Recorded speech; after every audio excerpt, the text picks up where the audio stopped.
What is up, guys?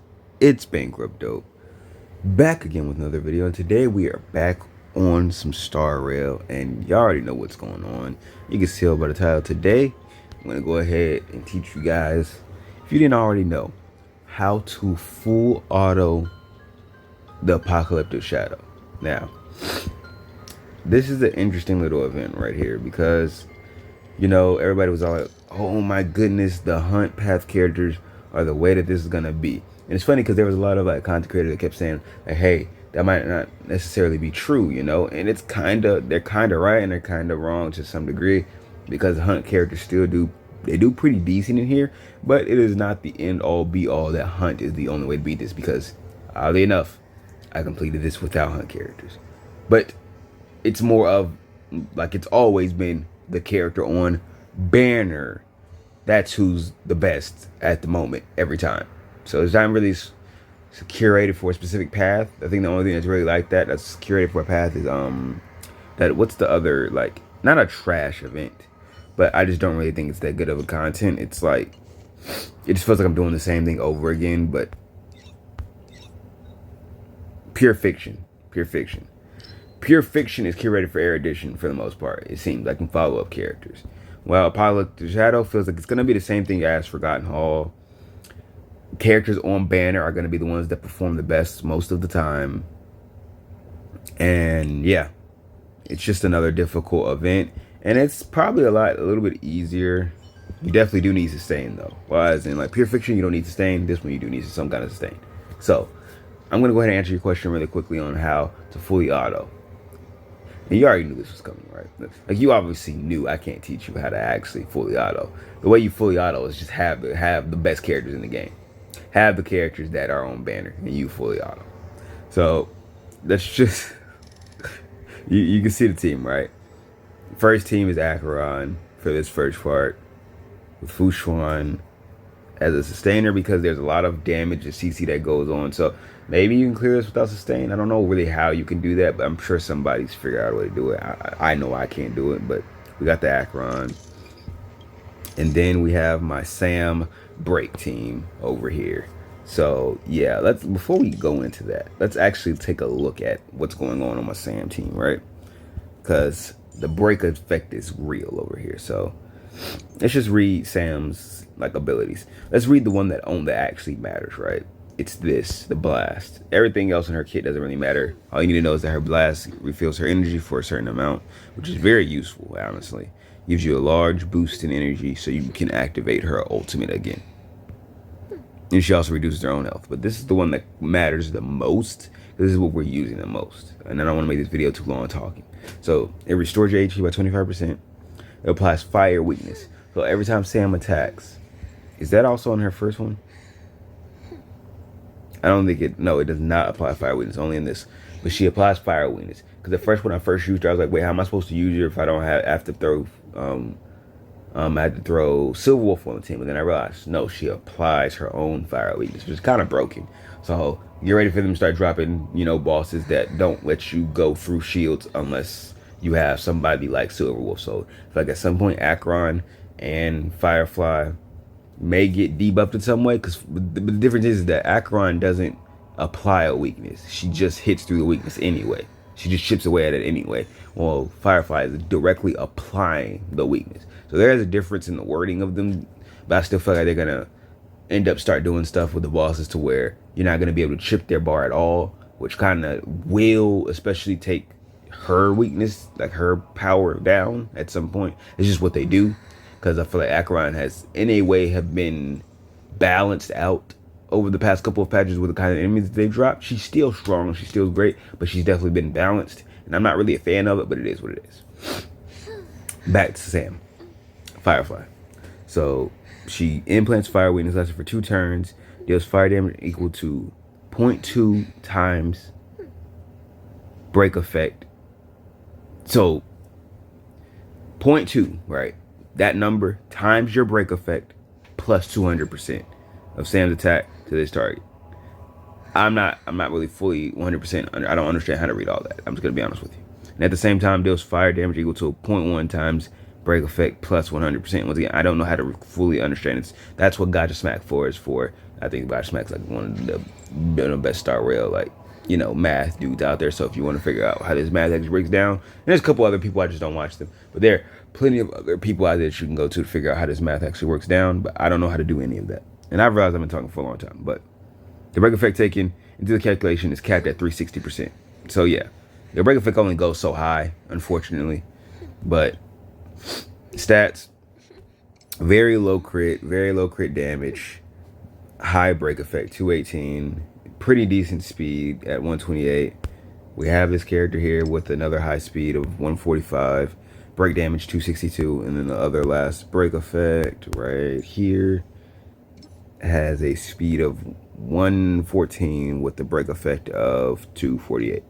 So yeah, a lot of break effect in those other two characters. I don't need to go over them, but they provide break effect to your team with their break effect. But there is a cap on Firefly's thing, because if there wasn't, you destroy everything. So they figured out how to balance your characters. So we're just gonna go in and we're gonna click the auto button. You guys are gonna get to watch and see what happens. Okay, so we activate our abilities. We do these and we do Acherons, and then we go in. Okay, and then we just click auto and just see what the game does. Now, obviously the game does not play as optimally as I would like. Wow, so that's like one of the rounds where Fushuan doesn't get hit, and when Fushuan gets hit, she implants fire on the enemy. But right now they refuse to hit her, so we're not getting those extra little stats until right now. She's going to ultimate every time she gets the chance, which is the only flaw with full auto, right? Is that you're never gonna see the three flowers. It's just not gonna happen. It is very rare. I don't know if you can. There's probably a way to like set it up to do it, but I don't know how. Or like I don't know what the situation requires for the CPU to get all three of the extra flowers. But those flowers are extra damage, so it would be preferred to have it, but I rarely get it. Like I don't think I ever get it when I do full auto. So let's see here. We can break here if they don't bring up Ak. It'll require them to bring up Fushuan for us to get the break there. But nevertheless, we didn't. It's okay. I think Fushuan's still going to get the break here. And they're going to waste all the ults here. Like I said, this is the problem with autoplay. Because you do this, right? And I get another set of ults on the break. And there's no need to use those. You can just use Acheron and kill right now. But the game doesn't do that. The game says use the ults again. So these are wasted skill points that could be used and wasted things to destroy the next round, but it is what it is. We smoke it for 1.3 million and we move on to the next stage. But while we're watching this, are you guys excited? Like, it's a lot of cool things coming out. You got Zenless Zone Zero dropping on July the 4th. The day before that, on Dokkan Battle, we got what anniversary? Are we on the 9th anniversary or 10th anniversary? We got the 9th anniversary coming out, I think. And it's pretty exciting. I'm not excited for the characters because as a person that can see, we have foresight, so I can see what's happening on the JP side of things. And the two characters that are coming out, unfortunately, don't seem like they're necessarily that worth it with all the other characters that are coming out right after them. So I'm excited, but I'm not excited. I'm excited to do the events, but I'm not really excited to summon because I don't know how long I'm going to actually be using the characters for when there are just significantly better characters coming in right after them, So it kind of stinks, but it is what it is. I'm going to dabble in the Zenless Zone Zero. I'm going to see what the game is like. I'm not really sure what they have cooking on that game at the current moment. It looks like as if it's available on PlayStation on day one, which is great. I think that's the smartest thing they can do. I think that sorry that the game is lagging so bad. It's because I'm recording and I have a lot of stuff on this tablet at this point. So sorry for the lag. I'm going to end up pausing. Like after this run, I'm going to pause it and I'm going to, clear up space so that this doesn't happen. So you can have a far better viewing experience. But sorry about that for this run. But as I was saying, I'm looking forward to Zenless Zone Zero. I'm going to try it out. I think that these mobile games, air quotes, they are not mobile games. They are on mobile, they are not enjoyable on a mobile device solely. And I think that's a valid statement because if you look at the people that actually consume these games, they're not playing on mobile. They're playing on PC most of the time.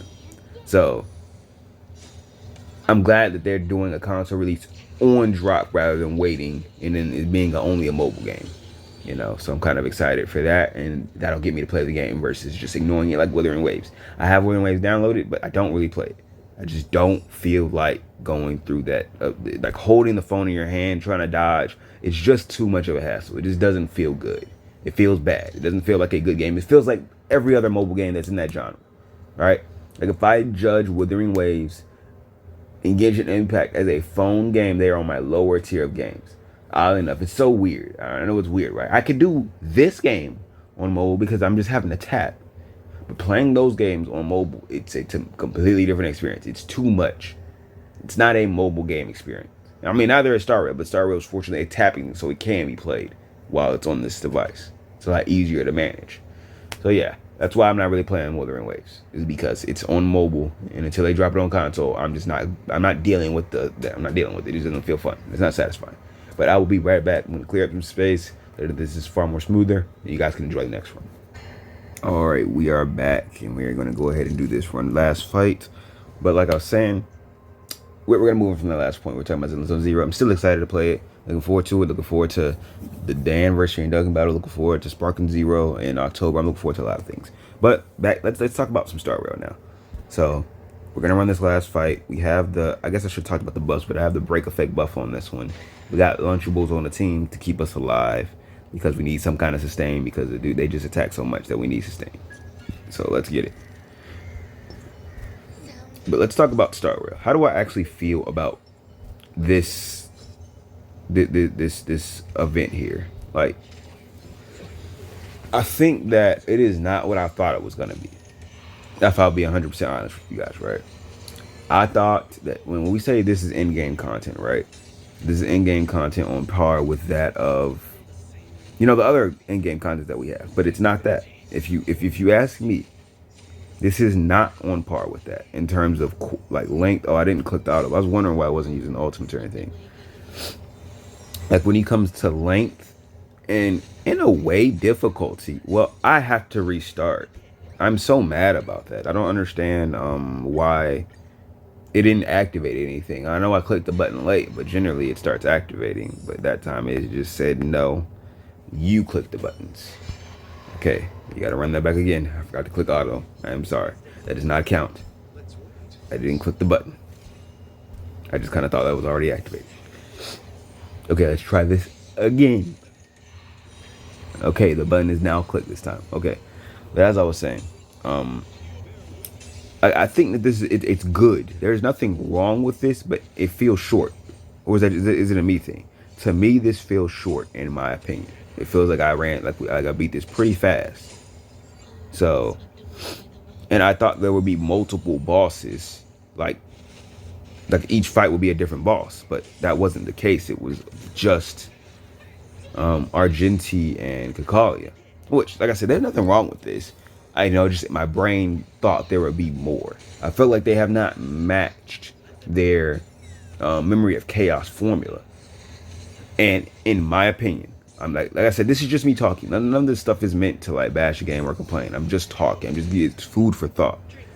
But I feel like they have not changed their formula since Genshin Impact.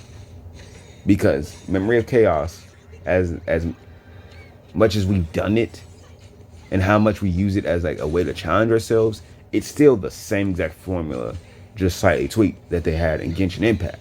So it's not a new idea, but yet it's been their longest form of content since the game's released, all the way to, if you want, and I will take it all the way back to Genshin. It's been the same thing. And then they dropped Pure Fiction, which in a way was kind of a joke. Like, it became a thing of, did you build your erudition characters? If you didn't, good luck trying to clear this.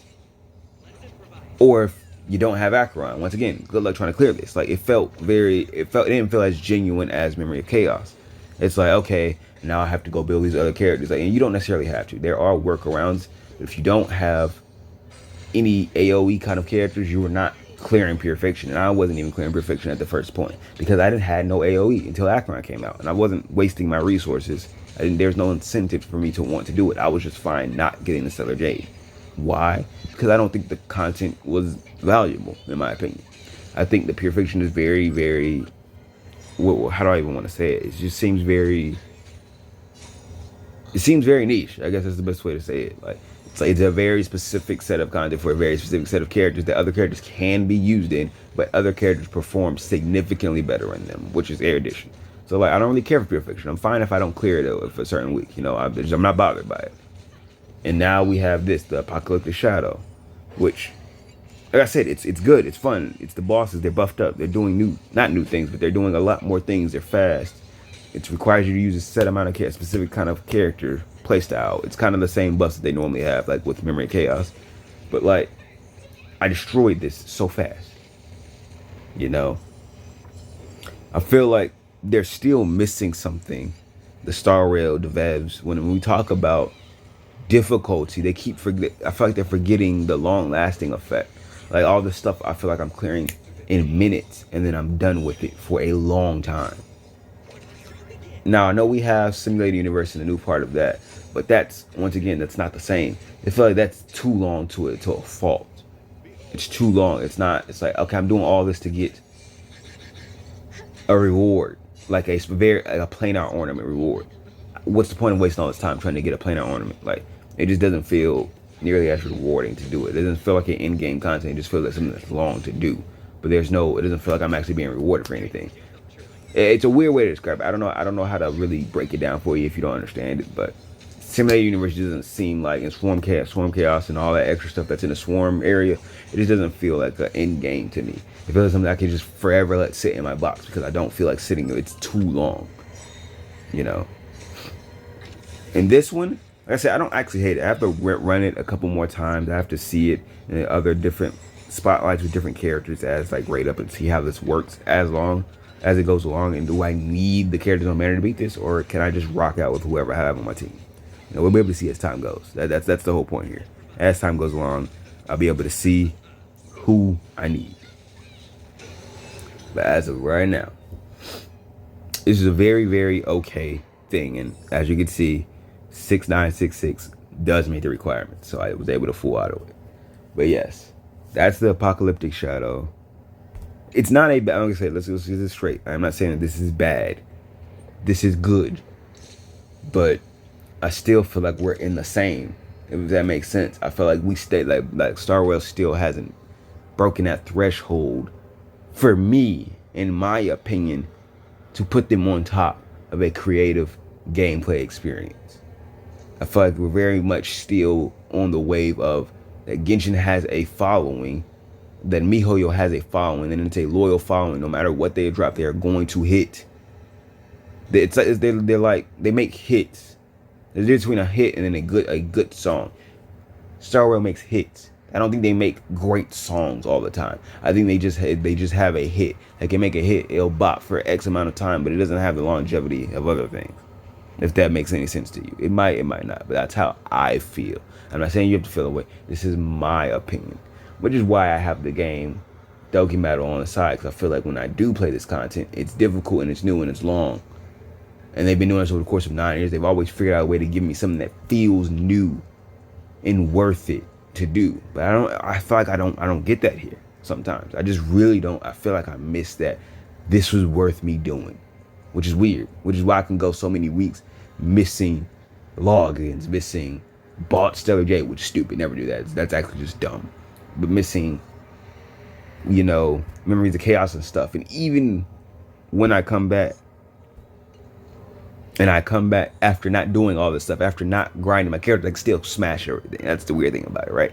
And I guess that gets to my point why I say it doesn't feel worth it, because at the end of the day, I can still beat a lot of things with minimal effort to some degree, which is very weird. It's weird. I'm ranting at this point. I'm just talking. I'm just trying to talk. I'm just bringing up points. So don't take anything I'm saying too seriously. I know there's always those people that, like, oh my gosh, you hate everything. No, I'm not. I don't actually hate the game. I like the game a lot. I'm just talking. These are just talking points. Learn how to have a conversation.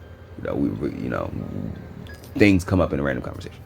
But with all that being said, thanks for watching. If you watched, drop a like on the video if you liked it. Comment something down below. Let me know if you've completed everything. If you've completed all the monthly tasks, I've got them all done. You can see it right there. So yeah, with all that being said, I'll catch you guys next time. Peace.